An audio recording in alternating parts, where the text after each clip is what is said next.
guys, today I'm taking you down to memory lane. I am sharing this super easy 30 minutes fish sauce that was introduced to me by my late aunt. It is super easy to make, super versatile, and it is so delicious. It is such a quick sauce that you can fix up to eat with rice, yam, plantain, or whatever it is that you would like to eat it with. Now, welcome back to my YouTube channel. My name is Oye.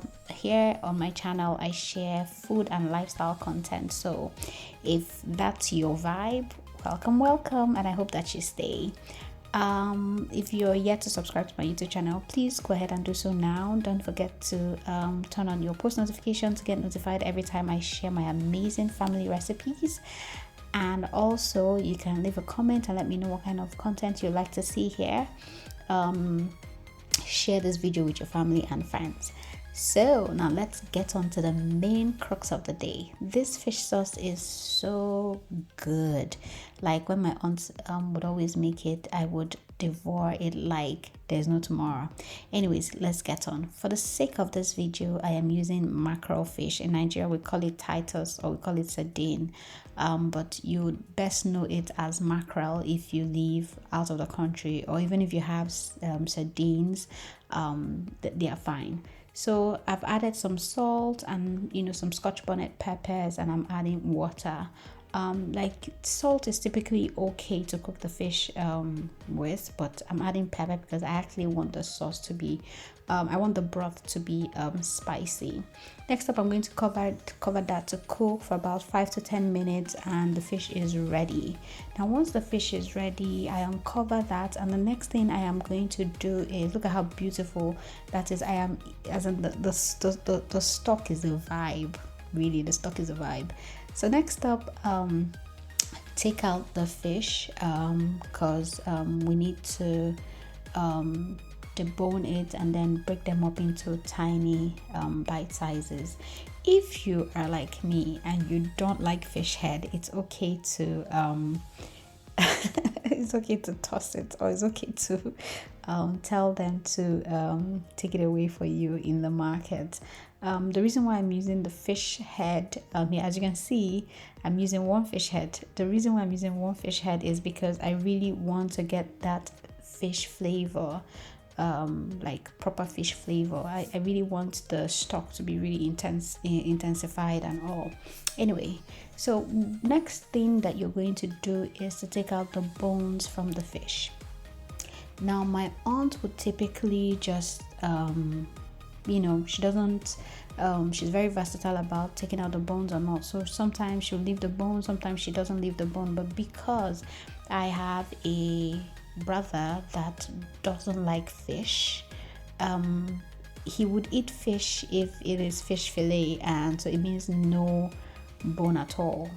So I am taking my time to really get out the bone from the fish. It is really good, especially if doing this step is really good, especially if you're cooking for kids or even adults as well, because fish bones are really tiny, and sometimes it just gets stuck in your throat, and it doesn't really make for a great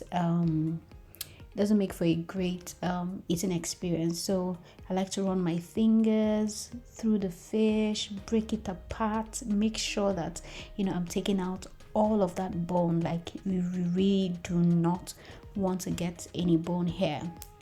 Now while I am doing this, I would like to talk you through yet again, if you have watched this video to this point, I am super grateful that you are here. It means the world to me that you take the time out to watch my videos, that you leave a comment, you like them, you share them, you give me a thumbs up or whatever that your heart warms you up to do.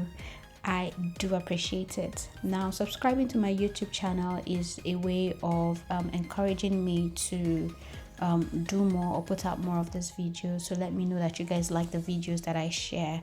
So please, if my videos are your vibe, give your girl a follow, leave a comment. Your comments are super important to me. They're super important to me because I like to know what you like, if you like the video, if this type of videos are the kind of things that you want to see more often, ask me questions in the comment section, and I am more than happy to respond to you, to give you my responses in real time. So yeah, now that we have successfully taken out the bones from the fish, like I really like to be extra careful when it comes to these things. You can double check it, you can triple check it, do it as many times as possible. So the next thing I'm trying to do is to break up the fish in tiny bits, but still leave them whole full, while still trying to run my fingers through to make sure that that there aren't any more bones, and if I find anyone, I just pick them out. Mackerel fish and sardines are a bit tricky.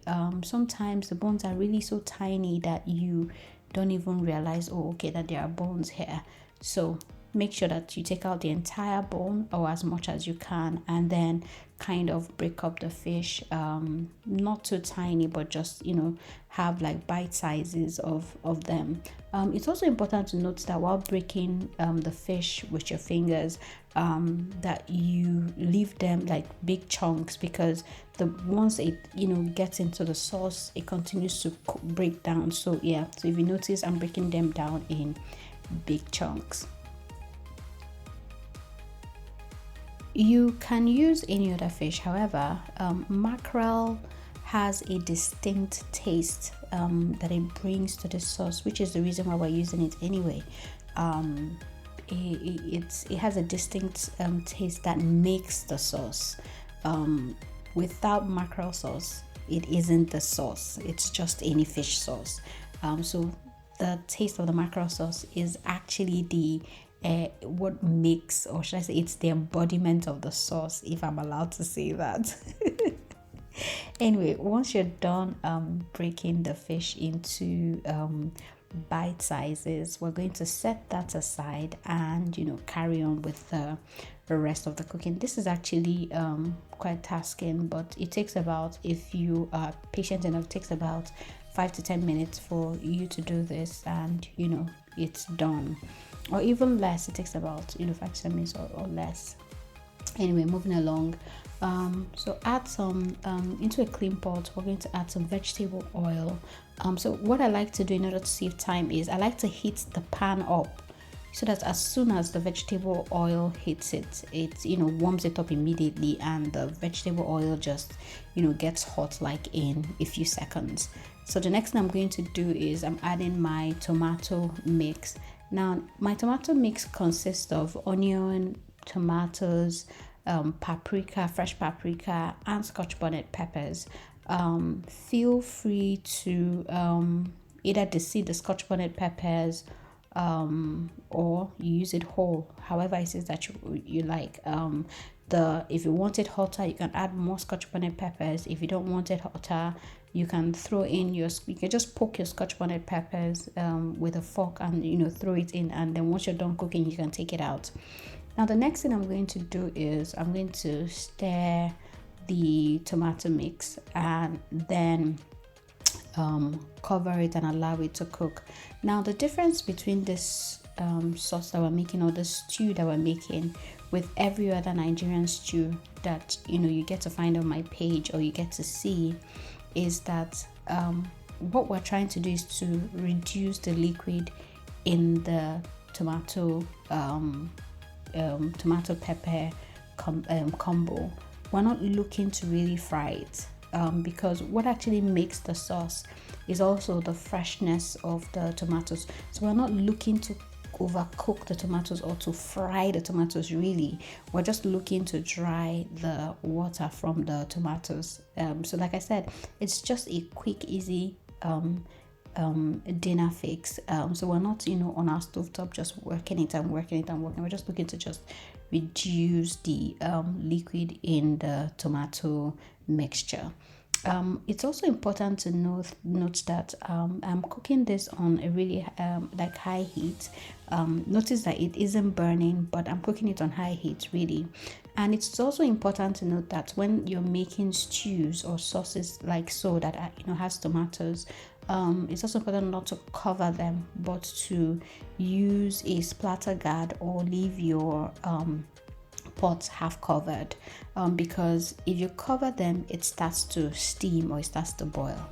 Now to season, I'm adding curry. I'll also be adding some salt. The seasoning is pretty simple and easy. So I'm adding some curry, I'm adding some salt. I'll also be adding some fresh thyme, but if you have dried thyme, it is really okay for you to use it here. If you have rosemary, you can also do that here.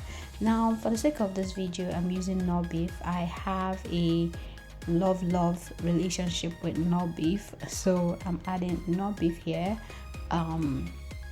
So that's it. That's all the seasoning that you require for this sauce. This sauce is really good. It is very good. The reason why we're using minimal seasoning is because the star of this meal is the mackerel fish, and we're not looking to overpower it in any way or shape or form at all. We want the mackerel fish to stand out, really. Now the reason why I'm using fresh thyme is because it pairs really well with the mackerel fish. The fresh thyme has a subtle flavor that goes really well with the fish, and I absolutely love it. Now and again, cover it with a splatter guard. Like I said, we're not looking to fry the sauce, we're just looking to reduce the liquid.